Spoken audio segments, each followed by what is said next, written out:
Bitwit's coverage of Computex 2019 is brought to you by Fantex, Cooler Master, Gigabyte, Enermax, Team Group, NZXT, and Corsair.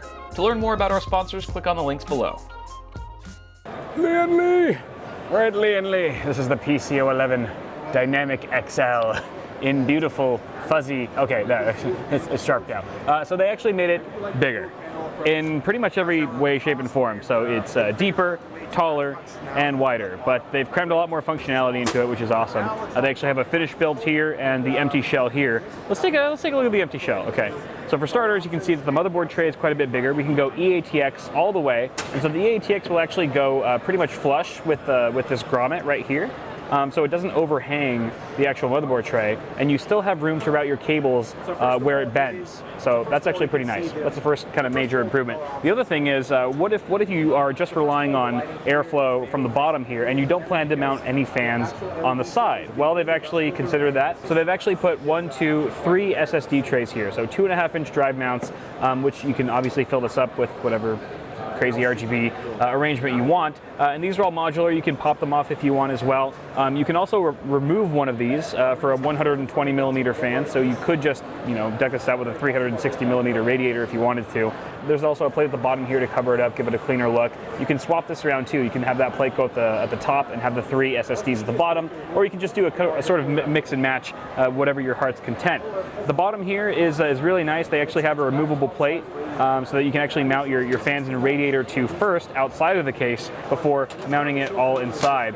This is actually a huge improvement compared to having to screw the fans in or radiators in from the actual outside of the case, where you actually had to tilt the chassis, and it was kind of a big pain in the butt. So that's been much improved as well. There's a 120 millimeter fan mount still at the back of the case. Here's a look at the back of the case. You can see we have more mounting options here. This is a plate that comes off just like that, where you can see we actually have a hot swap sort of like pre-configured wiring here for your drives, which go in from the back of the case still, just like the original PCO11. More storage options here. Power supply goes to the bottom still. And here's a look at those SSD panels that are now on the side of the case. This is going to retail for $199, which is quite a bit more than the, I believe, $139 for the PCO11 Dynamic non-XL. However, you are getting more functionality built in.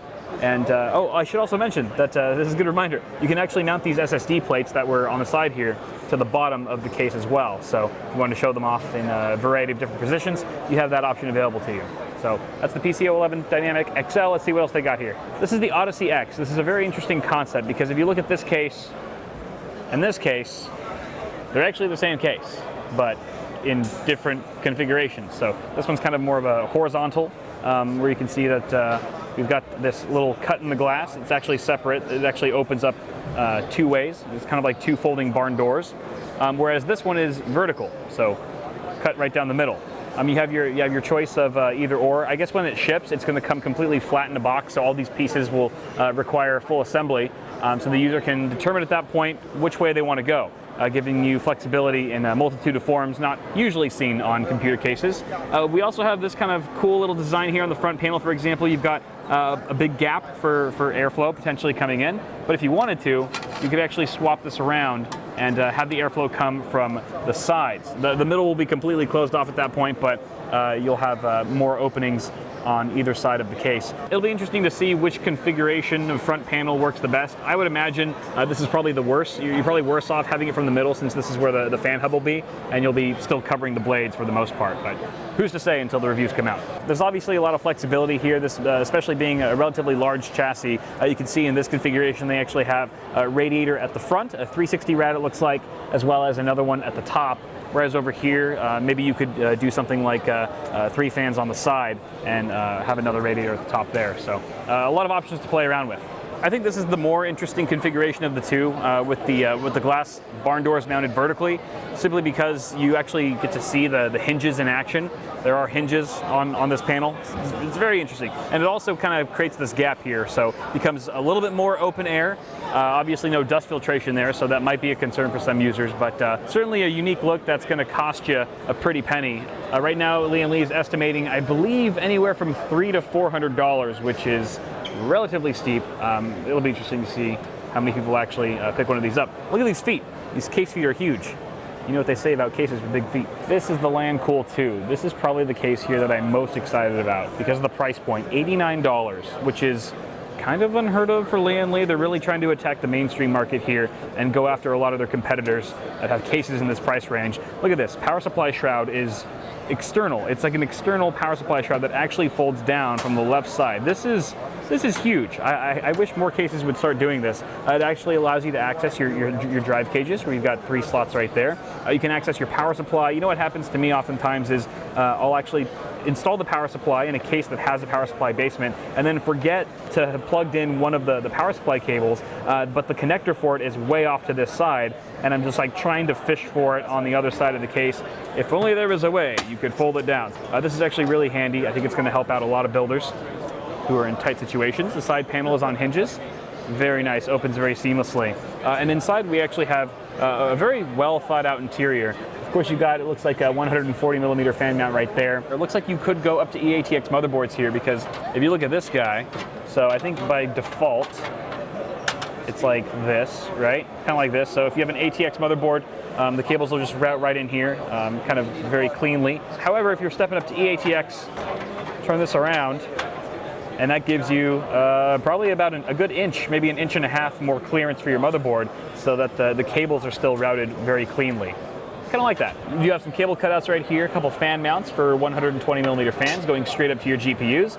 Tons of ventilation here, so assuming that your power supply isn't going to be conflicting with this, I'm not exactly sure how that's going to work. Maybe this fan would be a bit more effective at actually getting fresh intake from the bottom of the case. But yeah, that should definitely help your GPU thermals out. It looks like a 360 millimeter radiator could be mounted at the front of the case, and up top it looks like you have room for a 240. Okay, one thing I forgot to mention here on the power supply shroud, they actually have ventilation slots on the side, which is going to help for airflow with these top fans, or with the fans that are mounted on top of the actual shroud, which is a very nice feature. On the back side, the power supply shroud comes down this way as well. You do get a mounting tray for 2.5-inch SSDs. It looks like you might be able to fit a 3.5-inch drive there too. Don't quote me on that. There's an optional hot swap board that already has the connectors wired up, so that you can pretty much hot swap any drives that are on the opposite side, which is pretty cool. Again, sold separately. It's going to be optional. No word on pricing, of course. We also have a tempered glass panel that swings out just the same way as it does on the other side to reveal a very clean looking backside. 2 SSD trays right here. Single thumb screw, and these 2 large panels covering up the majority of your cables.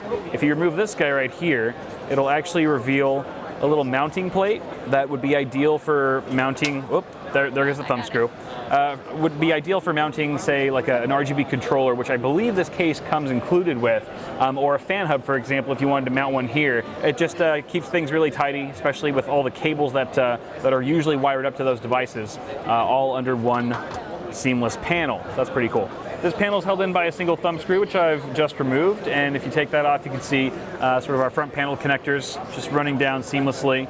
Of course, the plate that I showed you earlier on the other side is going to be here, so you won't be able to see any of this garbage. Seems like a pretty clean and seamless cable management system. Of course, you still have room down below the power supply tray to stuff your excess cables into. Now, I've saved the front panel for last. Okay, there's addressable RGB under here, which I'll get some B-roll of that. You can kind of see it over there. But let me go ahead and pop this off. Comes off very easily, if my wife will take that. Thank you, honey. So this is actually really cool. There's this removable mount, there's a removable mounting bracket where you can house, again, 3 120 or 3 140 millimeter fans. But what's cool about it is that you can see that it, if I can take this out, haha. Okay, kind of comes out like this. Ugh. Okay, so it comes out like this, right? So it's got these little notches on the corner that you can actually slot into either the grooves that are down below or slightly up. So you can see that there's, depending on where you slot it into, it'll affect how this radiator bracket is installed. So for example, if we do it right here, you can see that the bracket's actually indented a little bit. So if you want to move the fans further away from the front panel to get additional airflow and to widen that gap, that's obviously an option to you that is going to be favorable for a lot of users. However, if you want to flip this around and slot the pegs into the lower grooves, you can see that the bracket is now actually protruding slightly from this front piece of the frame, which is actually going to give you more for radiator support, so you can actually fit thicker radiators in here. Obviously, the fans are going to be brought closer to the front panel, but that is a sacrifice you'll have to decide for yourself. It's also worth pointing out here that the front panel gets its addressable RGB through this little connector here.